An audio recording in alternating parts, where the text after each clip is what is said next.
Yeah, I saw the Bayonetta stuff here. I'll pull it up.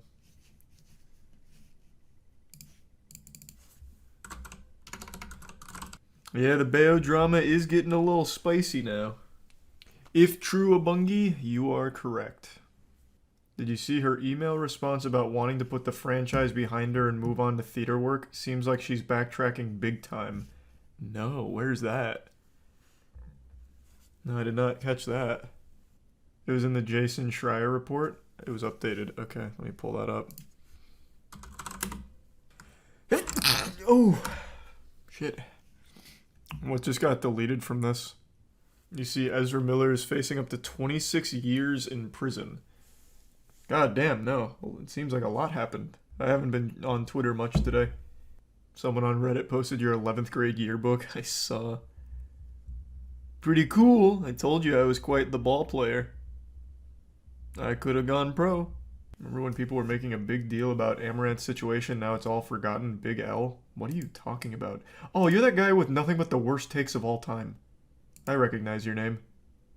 Doing alright. Yeah, we're gonna go over the new Bayonetta stuff. This is getting to be a very interesting piece of drama.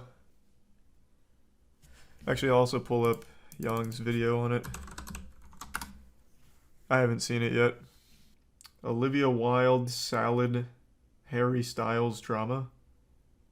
What a confusing riddle. No, I haven't started this going over it yet. But there's been a lot of new information on this Bayonetta stuff. And what was the other thing? Something else someone brought up at the beginning that I've already forgotten. Not about Bayonetta. Fuck was it? I don't remember now. Thanks a gift sub Goblin. Oh yeah, the Ezra Miller stuff, thanks.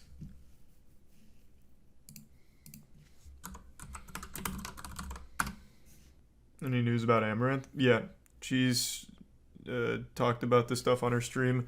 I still can't make heads or tails on if her and her husband are staying together. I couldn't tell you. But she is safe. And even did a stream today. And spongy. What's the stat? I can't remember what it was, but it usually takes a domestic abuse victim 5 attempts at leaving before they finally fully leave or something. It's a really fucked up cycle, unfortunately. Is it 7? Jesus, even higher than I thought.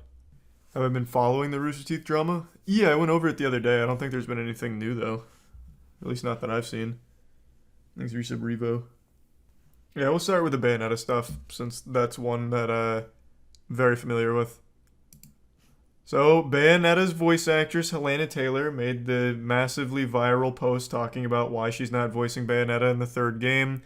She claimed it was because they only offered her $4,000 for the whole game. A few hours ago, reports from Jason Schreier, from trusted sources in the industry, said that they were familiar with the contract and claimed that it wasn't $4,000 total, it was $4,000 per session. And I think for 5 sessions, so it would have been like 20 grand. I don't know if that's like industry standard or the norm or what, but it's definitely different than what she was leading people to believe. So regardless of like where that actually stands relative to other voice actors, she still outright misled people. Young, yeah, who is a voice actor, says it's very good. You know what, why don't we just start there and then we'll work backwards. The plot thickens surrounding the Bayonetta 3 situation, ladies and gentlemen. For those who haven't been keeping up, Helena Taylor, who originally played Bayonetta before she dropped out for Bayonetta 3, posted a video in which she... Apparently 1K per session is the standard, meaning they offered her quadruple the normal rate for standard. And she's part of the union, right? So that's union standard, I would guess. Very interesting. She demanded 6 figures. Yeah, that's what I read in the report as well. You're getting ahead of this, though. You're getting into spoilers. But yeah, apparently she was demanding 6 figures for her role. Again, I'm not familiar with like AAA voice acting rates. I don't know if that's an outrageous ask or not, but that's what we're here to learn. Implored fans to boycott Bayonetta 3 because she refused to play the role of Bayonetta as a result of being offered a low pay of $4,000 flat to play the character for the entire game, which is why she dropped out, and then Makes it a bit Jennifer edgy. Sorry Hale to hear took that. over. She called out Kamiya specifically for making her that $4,000 flat deal after they had lowballed her even worse. And she also did call out Jennifer Hale for saying that she's now Bayonetta, insisting she has no right to say that because Helena helped create the role and the performance and all these things. I think calling out Jennifer Hale was in bad taste. Agreed. I think that was very shitty. Said that from the get-go. That really rubbed me the wrong way. I don't know why she's getting all pissy at Jennifer Hale for taking the role. That makes no sense. That was very, very salty. Like, needlessly, at someone unrelated to the issue you had. To give you an idea of how bad non-union payments are, Jujutsu Kaisen Zero's dub was non-union and the VAs were paid 150 to 300 max. The movie made 200 mil. Jesus Christ. How do you even find non-union workers? Back when I was like actively trying to do voice acting, I was unable to get any roles because they only go through the union. And that shit is like a mafia. The voice acting union is cutthroat to be a part of. So I don't even know how you find non-union workers. Like Fiverr? I don't even know where it comes from. The Mob Psycho VA got cut because he wanted to work with his union under contract. I actually saw that video. Yeah. I did see that. Because Jennifer Hale, she's just a voice actor. She doesn't make these corporate decisions, and voice actors often aren't informed about pertinent information, which is why Jennifer Hale had to put out this statement about how, as a longtime member of the voiceover community, I support every actor's right to be paid well and have advocated consistently for this for years, and that anyone who's followed me will know that, my reputation speaks for itself. And on top of everything, she said, I wish I could say more, but I am under NDA. She also asked people to consider that the game's being made by an entire team. I think it was a team of people statement. who, had no say in Helena Taylor's pay, and that she hopes that all of this ultimately resolves itself in an amicable and respectful way. Now, this issue isn't helped by how silent Nintendo, Platinum Games, and Hideki Kamiya have been, though Hideki Kamiya did tweet this, where he called Helena's video messages sad and deplorable due to an attitude of untruth, suggesting the possibility that there might be more to the story than meets the eye, some context we don't know that might change our perspective on things. Though for many it was harder to give him the benefit of the doubt because he insisted on going on his blocking spree. It's almost become like a joke that he blocks everyone who don't follow his rules or whatever, but during a serious conversation and discussion, he should have dispensed with this and actually engaged with people and, communicate, because, there are a lot of sides to this story that are still not entirely clear. But one potential clarification may come in the form of this Bloomberg article titled "A Tens Pay Dispute Overshadows Nintendo's Upcoming Bayonetta 3." This was an investigation conducted by reporter Jason Schreier via Bloomberg here. And going through the article, we'll find some interesting details regarding what might have transpired behind the scenes. At this point, it's all kind of hearsay from multiple sides. We still don't know the ultimate truth, but this could potentially shed more light on what might have happened behind the scenes, another angle that we may not be considering. A lot of people, from what I saw on Twitter in the industry, came forward to confirm the report. I don't remember who all it was. I only briefly scrolled it, at the Lightning game. But there were a couple people that would come forward to corroborate this statement from the Bloomberg article. So it's not 100% confirmed by any means, but it does seem to have a lot of industry professionals coming out to say yeah, this was the real case more so. But again, not 100% at the moment.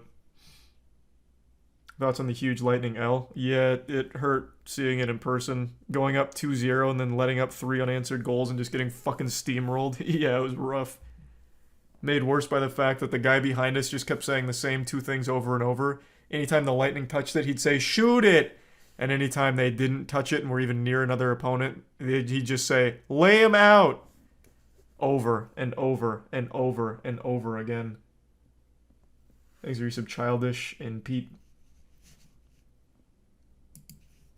The article does point out the important context that game actors have long complained about being underpaid and underappreciated. The article even brings up the 2016 SAG-AFTRA strike, where actors were trying their damnedest to essentially make residuals a standard for video game voice acting and for just voice acting in general, though that was one area where voice actors couldn't win, so instead it was agreed upon that voice actors would receive bonuses based on the number of sessions they work. What residuals allow for is essentially the more successful a product that an actor was involved in is, the more they'll get paid, which is kind of how it works in every other entertainment sector like TV, film, music, you name it. This has been a hot button issue for a while now, and the pot surrounding this discussion boiled over once more when Helena Taylor released that video alleging an incredibly insulting pay for the kind of work that she was doing, playing the lead of a multi-million-dollar franchise, an iconic lead at that. But this article presents a different version of what might have transpired behind the scenes based on accounts from two people who are familiar with negotiations and based on documentation that Bloomberg itself actually reviewed. The report states that the developers were actually eager and determined to rehire Helena Taylor. I've seen a lot of people theorizing that Helena Taylor was intentionally lowballed so that Platinum Games could hire somebody with a more prominent name like Jennifer Hale. This article seems to refute that based on what they have heard from their sources. Delving into the specifics, Platinum Games sought to hire Helena Taylor for at least 5 sessions, each paying $3,000 to $4,000 for 4 hours in the studio, said the people who asked not to be identified because they aren't authorized to discuss private contract negotiations. Bloomberg aptly points out that this would make the total for voicing Bayonetta for the entirety of Bayonetta 3 at least $15,000, somewhere between $15,000 and $20,000, which is certainly better than the $4,000 flat fee to voice Bayonetta for the entire game that Helena Taylor claims she was actually offered. But I do still find that to be kind of low, but again, I'm unfamiliar with the industry. I feel like 15 grand for what I imagine to be a lot of work is still kind of low, but I don't know what it's usually like for voice actors to begin with. Apparently, it's very high, according to some people. But again, I'm not positive. But regardless, it's a complete contradiction to what Helena Taylor was alleging. So if that's true, then Helena Taylor just fucking lied and manipulated people. Keep in mind, she's not doing the mocap like most other games out right now. Oh, true, I guess. How is that low? Because I imagine think of a AAA game. Think of how many lines go into it for like one character and how many hours of work that must be. Of course, I haven't played Bayonetta 3, but I don't know, it just seems like 15K for that kind of work seems a bit low. Like, it's a massive game, a lot of cutscenes, a lot of dialogue. It feels like it'd be a lot. But again, I don't know. If it's 4 hours, 4K, it's 1K an hour. Yeah, I get that. I'm just saying, like, the whole thing just feels much lower than I would have expected. Like, 4 hours to do a big game like that, like in these sessions, just seems significantly off. Like, I just can't imagine it being that quick. But I guess even still. Apparently, according to Bloomberg sources, Helena Taylor was not happy with that pay offer either, and instead asked for a 6-figure sum as well as residuals on the game. Platinum declined, and following lengthy negotiations, took auditions for a new actor. Now, to give you some context on how these numbers compare to what the current standards are when it comes to union video game voiceover, I've shown this before, but here are the typical rates that you can expect as a video game voice actor. This one right here you see pretty frequently. Essentially, one day, that's up to 4 hours of performance and up to 3 voices for $1,000. That's one session. The $3,000 to $4,000 that Helena Taylor was allegedly offered, according to Bloomberg sources, would be 3 to 4 times the minimum requirements. Now, by voiceover standards, that's considered to be among the more generous offers you'll see in the video game voiceover realm. But do people not think that that's still low for voice actors, though? I don't know. To me, for these massive titles, that just feels kind of lowballing what they're actually bringing to the project. No, just me then? Especially for someone, let's take for example a voice like Goku in the dub of Dragon Ball. That guy has permanently damaged his voice to do that role. And I feel like if you're getting paid 15K for, like, let's say that, like, I don't know, what would that be? A season? Probably wouldn't be a season. I don't know, it just feels like going through all of that for like a season of work. I don't know. That's such a one-off, though. How is Goku a one-off? He's like, what? Huh? That's different, though. How is it different? It's the same thing. It's an iconic voice. Helena Taylor lended an iconic voice to Bayonetta. I don't see how that's very different from Goku. Just Goku's been in the game longer. It's kind of the same thing, though.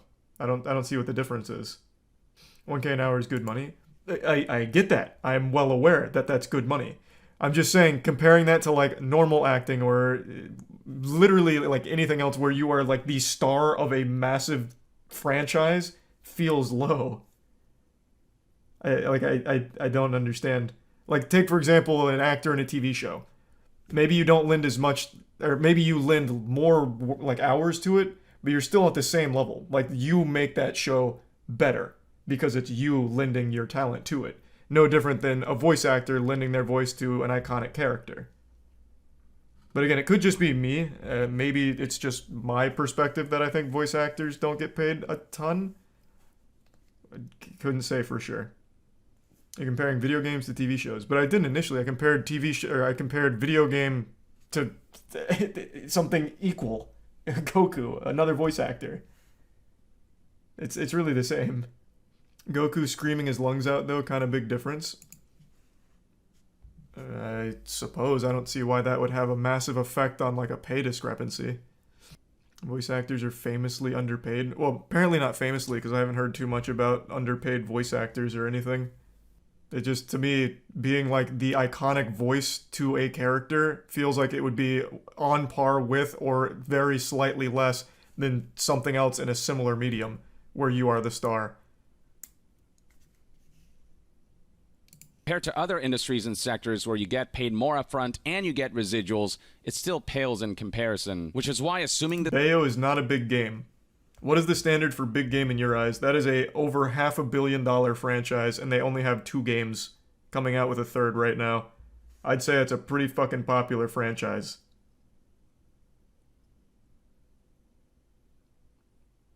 No, it's not. Now you're just literally arguing with facts. Is this what this has devolved to?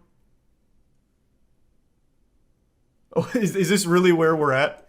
You're just arguing something you have no idea about? Here, this is without merch, by the way. Here, let me pull it up. Which source do you trust the most? And I'll pull it from there. Because all of them are saying $500 million in profit, and that excludes merchandise. And these are older ones that aren't even quoting the Helena Taylor stuff. Where should I pull it?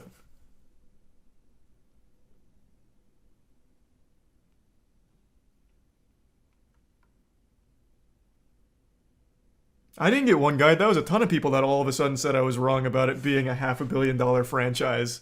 Like, what do you mean? That was a lot. That was a flood of people that all said the same goddamn thing.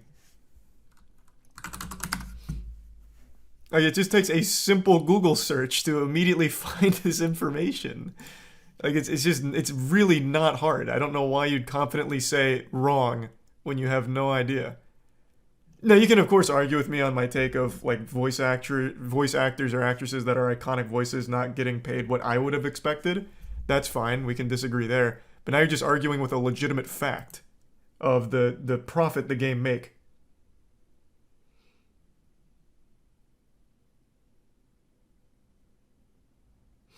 Exit Prime, Steve. I trust Joe's site. Okay. Might as well get it from there. this is true, demanding a 6-figure sum for 5 sessions worth of voiceover, even if you're the lead in a major video game IP, would not be something that I don't think any game company would ever consider unless you are a well-known big star. Unless you're someone whose name alone can help boost the marketing of a game. And, I mean, Helena Taylor, while people love her performance... The chatter was right, the franchise is not that successful. 1 was a flop, 2 was made because of Nintendo. The 450 mil was pulled out of her ass. Well, I'm curious because these are older articles here. Here, let's look up. Let's do this then. Let's go game by game. Bayonetta 1 sold 200,000 physical copies on release. And then, where do we go from here? Where do you find the more up-to-date numbers as opposed to Wikipedia?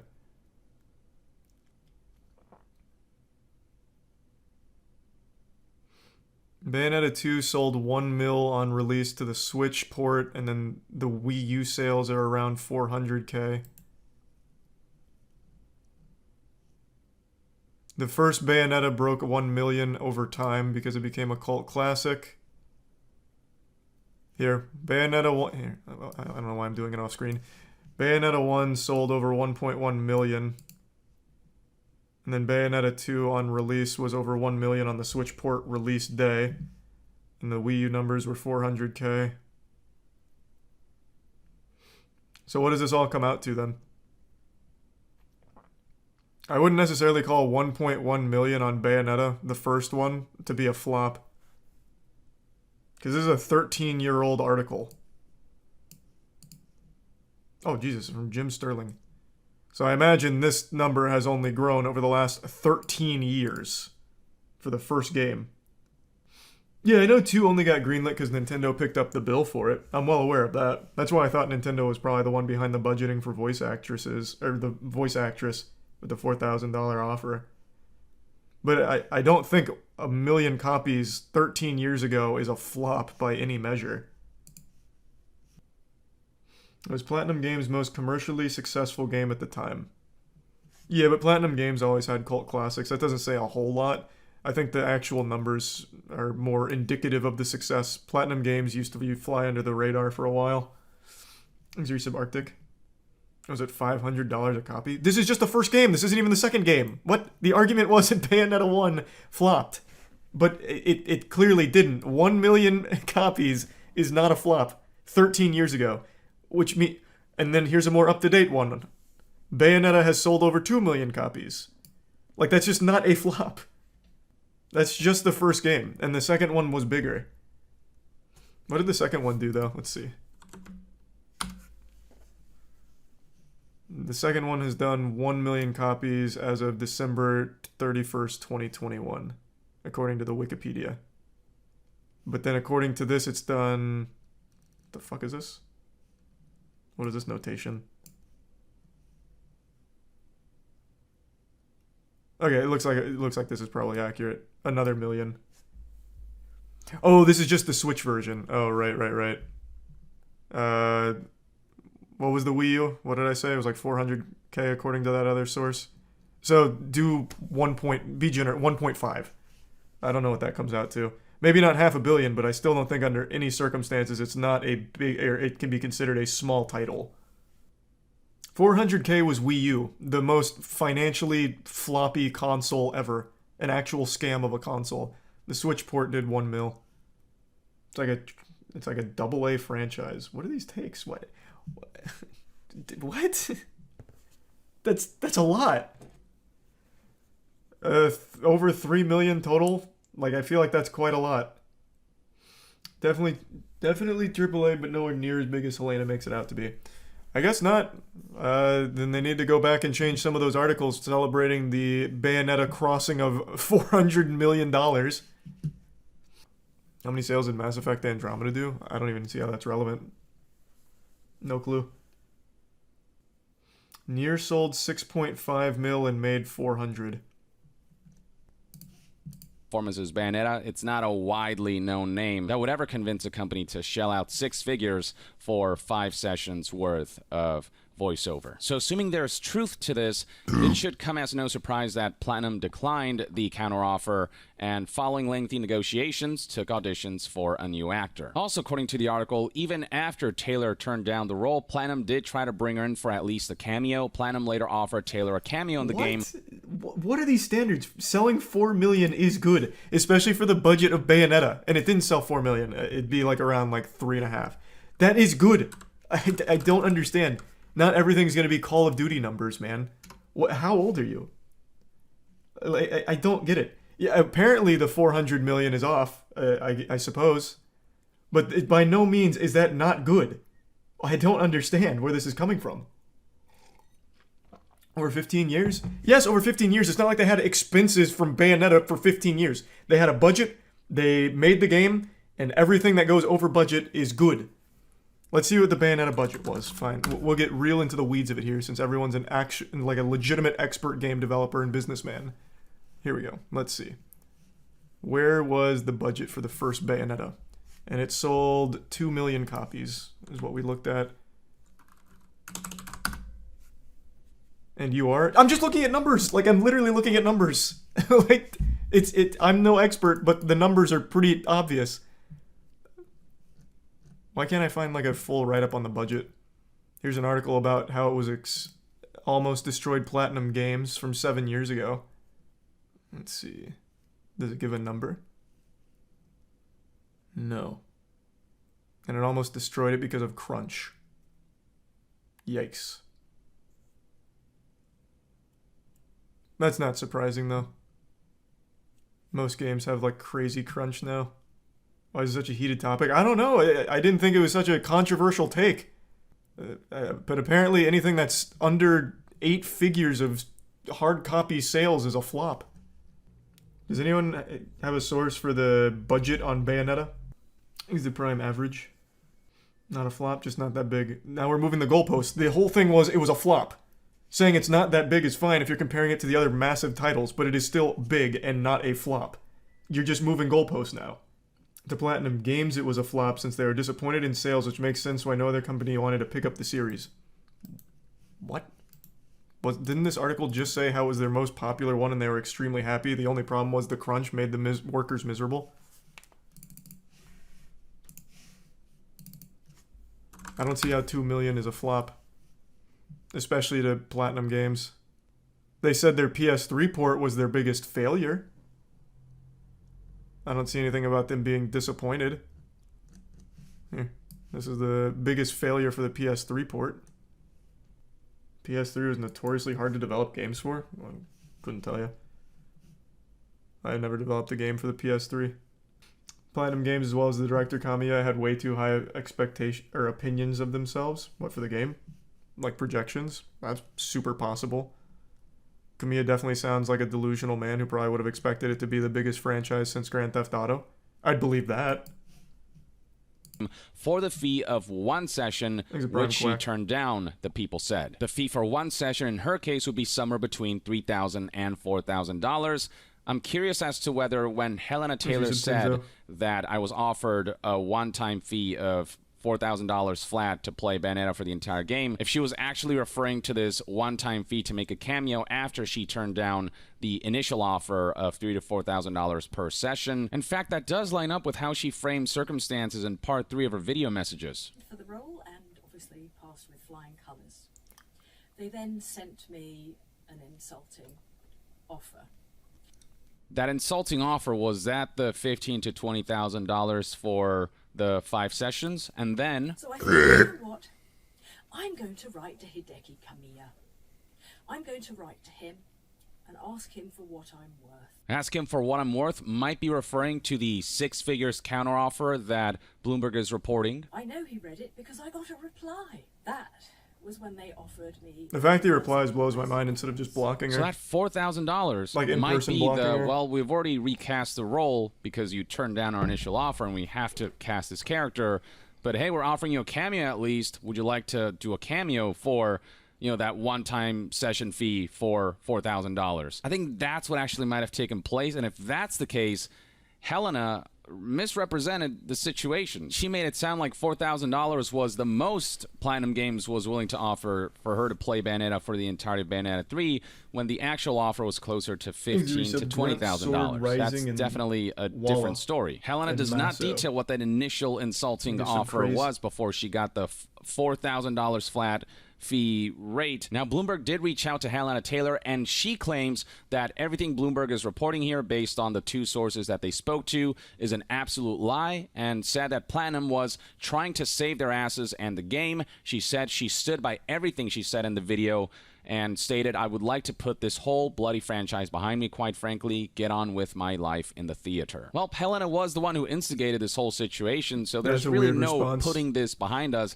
until we hopefully figure out exactly what happened behind the scenes. You know, I wasn't there at Platinum seeing all this transpire, so I couldn't tell you one way or another who to side with or whatever, though the fact that Jason Schreier and Bloomberg were confident enough in the information that they received from their sources to publish this article, not only based on the account of these two sources, but documentation they reviewed, might lend this story credence. Perhaps there is something to what Hideki Kamiya said about an attitude of untruth, him saying that there is more to the story than what was known back then. Something else that the article points out, and that I also found out, is that Bayonetta 3 is in fact a union project, so they have to offer, at the very least, union rates. I already showed you that SAG-AFTRA PDF, but Bloomberg echoes that this essentially means a minimum of about $900 to $1,000 for a 4-hour voice-over session, plus bonuses. Prominent actors or franchise stars like Taylor usually make more. That's what I wondered. Like, how they would even be able to offer that if it was union work. That's what I said day one. I don't remember what the response was, but yeah, that makes sense.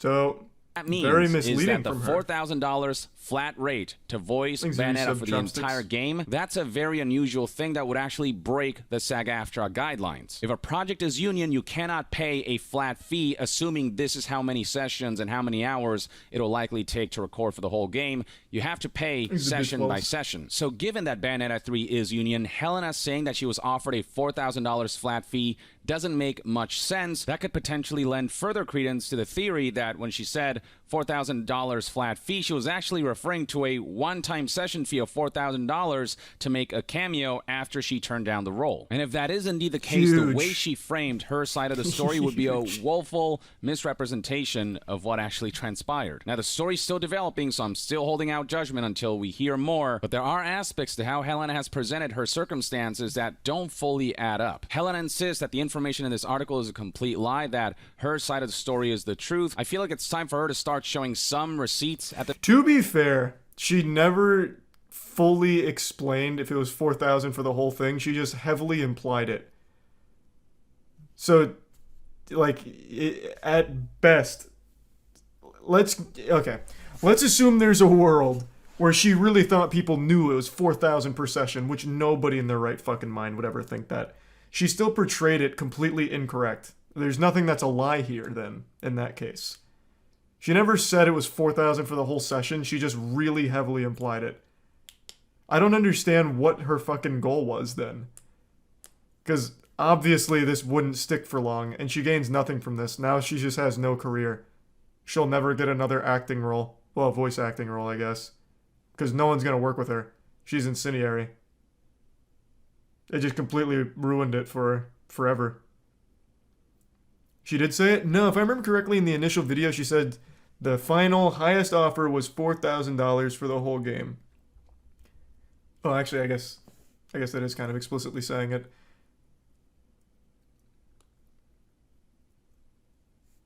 Now that I say it out loud, in my head, there was still wiggle room. Thanks to resub Chiefin and Zay. She said the article's lying, though. Yeah, I guess we'll see, but I feel like having the industry professionals chime in to confirm the authenticity of it, and the fact that it was union work, meaning that it would have had to, at the very least, been union pay, makes it very hard for her case. Having written proof of the deal makes it GG. True.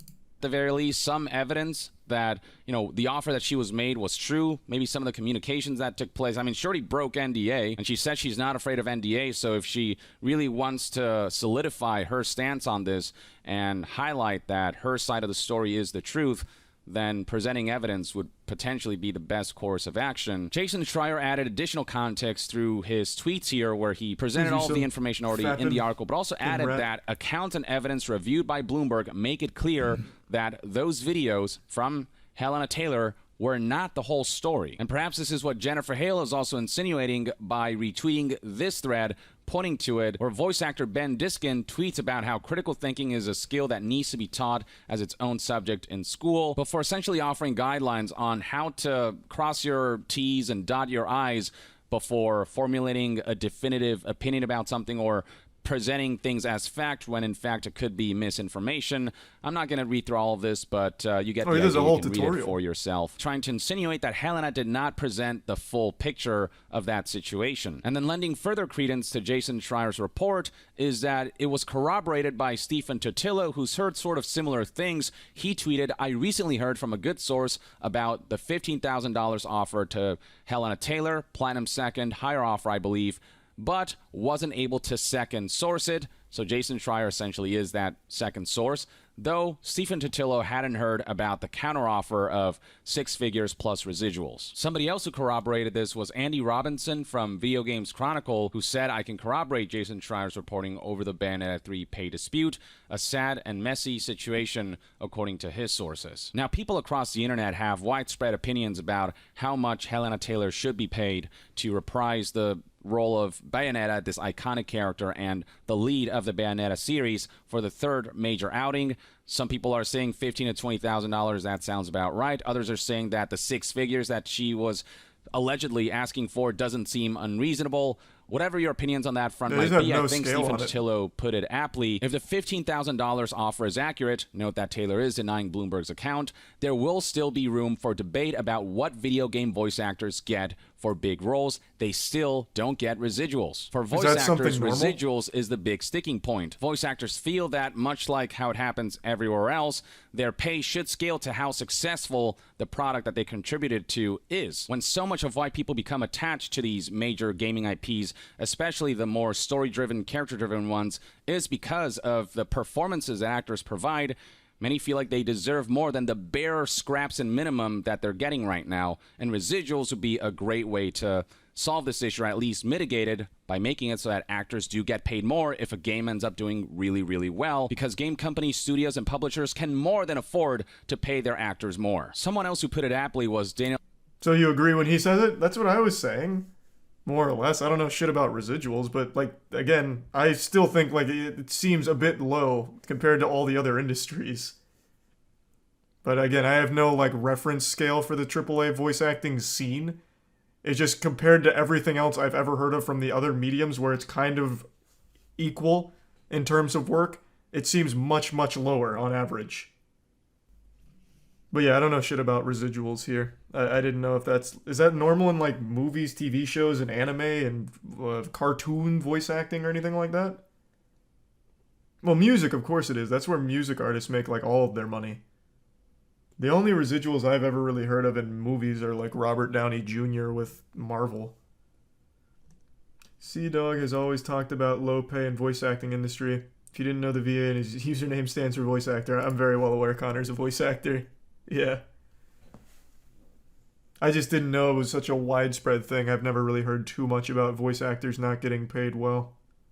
So I always just assumed it was near other industry standards, but again, even at that 15 to 20K for the iconic voice, that to me sounds a bit low. But it seems like to a lot of other people it doesn't. Even if it's the norm, that doesn't necessarily mean that it's great. For example, like hiring waiters and waitresses and having them rely on tips for part of their paycheck is the norm, but I still think that's shitty. There's definitely a better way. It's not exactly a difficult job. I can't wait for you to break into the voice acting scene with those golden pipes. Ahmad when he tweeted, "I hope that whatever the outcome of this situation is, it doesn't take away from the actual discussion that should be taking place about unfair compensation across the voice acting and voiceover industry and how residuals need to become industry standard." I couldn't agree more. Regardless of how all this pans out and who's being more truthful, the fact remains that voice actors are currently woefully underpaid. That's why many voice actors' first reaction to Helena's video messages was, "Oh yeah, that sounds about right," or "Yeah, I've experienced something very similar." The fact remains that the floor of how voice actors are compensated is way too low, and that the video game industry needs to do better, because they make so much freaking money, especially out of the AAA games, and for actors to get a fraction of a fraction of a fraction of a fraction of that is just insulting, especially when we're talking about actors who play these significant roles that majorly contribute to people's emotional attachment to the game or to the IP as a whole for future entries. I think it's worth bringing up in this video what the voice actor of Nico Bellic from GTA 4, Michael Hollick, shared back in May of 2008 through this New York Times article titled "A Video Game Star and His Less Than Stellar Pay." Here are two paragraphs that are very relevant for today's topic. Mr. Hollick was paid only about $100,000 over roughly 15 months between late 2006 and early this year for all of his voice acting and motion capture work on the game, the mocap with too? zero Jesus. royalties or residuals in sight. He said, had this been a television program, a film, an album, a radio show, or virtually any other sort of traditional recorded performance, Mr. Hollick and the other actors in the game would have made millions by now because GTA 4 was so damn successful. It's Grand Theft Auto we're talking about, the biggest piece of entertainment as far as pure revenue is concerned. As it stands, they get nothing beyond the standard Screen Actors Guild day rate they were originally paid. Now, have standards gotten better since 2008? Yeah, a little bit, especially after that 2016 strike, but not by a whole lot. So yeah, I do think that these are discussions that need to continue to happen, especially when it comes to video games, an industry that makes more money than the film industry does. Game companies have the money and resources to pay actors more, to pay them more reasonably. They just choose not to.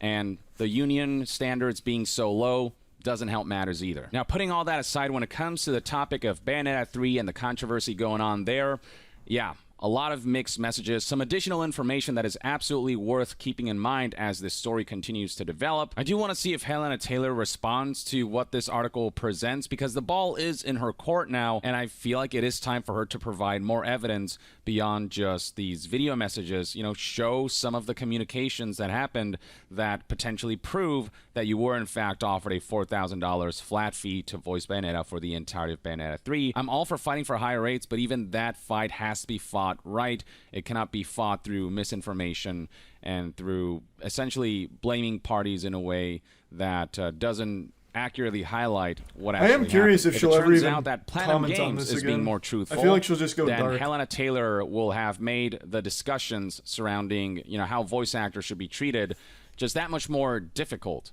because she essentially approached in bad faith. If she's intentionally withholding or misrepresenting information, then it's just going to make it that much harder for everyone to negotiate with clear and cool heads. And along the way, she'll have instigated unwarranted backlash against Platinum Games and Jennifer Hale, who took on the role after Helena Taylor refused. I will say that this Bloomberg article, the context that this could potentially provide, and the information that we have now does cast shadows of doubts on Helena's side of the story, but I want to wait and see if Helena responds in a way that maybe sheds even more light on things. With stories like these where it's hearsay from two sides, I tend to find that usually the truth lies... It's not really from two sides yet, because Platinum Games hasn't officially come out, so right now this is still just, like, around the property.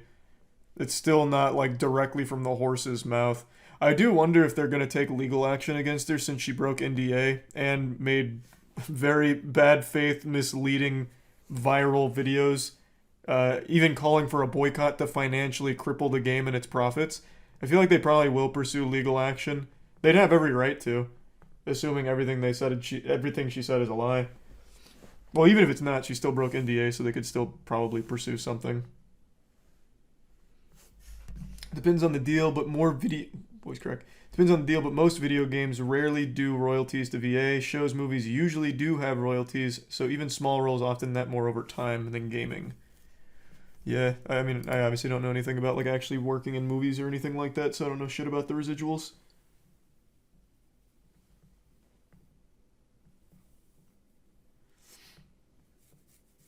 Is it NDA even if you didn't accept the contract? Usually, even to see the contract, you have to sign an NDA. That's not even voice acting standard, that's just business standard. For example, if anyone even wants to, like, talk to Matt or me about something in the business world, they make you sign an NDA. It's just the industry standard for anything business related. Thanks, Resub Safety. Yeah, I mean, that sounds about right. Par for the course. NDAs are so scary. I mean, yeah, I guess they can be. You didn't get residuals from Hunger Games? Yeah, can you believe that shit? I didn't get any residuals. I don't remember what I got paid either. It's been so long now. I don't remember. There's a Prime Turtle. Was it not 500? I really couldn't tell you. It wasn't like bad for like 2 weeks of work as a college student. Like it really wasn't bad. I remember being like, oh, this is a nice take home. I'll spin this at the bar. Like it was fine for me. I don't know if there was enough there for like a career as a low level actor, but it seemed fine. Somewhere in the middle, and hopefully we can put this behind us and begin to discuss constructively about how voice actors should be paid and how they should be treated, and how we should raise the floor of the current minimum requirements, which are far too low, and how residuals should become a standard in this industry. Because at the end of the day, if voice actor compensation were at a place where it should be, I don't think we'd be dealing with this situation at all. I don't think we'd be hearing from Helen. I don't think this whole controversy would have started in the first place. The reason this conversation keeps cropping up is because there's so much disillusionment surrounding how voice actors are paid and treated by game companies. Or at the very least, that's one man's take. Let me know in the comments below what your thoughts and opinions are on the information shared by Jason always does a great Schreier job and on these Bloomberg. videos. Does this shift your perspective and opinions about this whole Bayonetta 3 controversy? Share your thoughts below, and to be further updated on all things gaming news, reviews, and discussions, stay tuned right here on Young Yeah. I'll see you guys next time. Young out. Interesting situation. Super excited to see what Helena Taylor has to say about all of it. Or if she'll say anything about all of it. I don't think she will. What did you get paid for Tropico 5? I don't think I did get paid. I don't remember. Most of the shit I do, like voice acting or any of that, I just do for free. How much would you charge for voice acting, though? What, like... that's not like a fair question to ask, because I don't need the money from voice acting. I would just do it for fun. Now, if I was like a professional whose like entire living was based off it, it'd be totally different.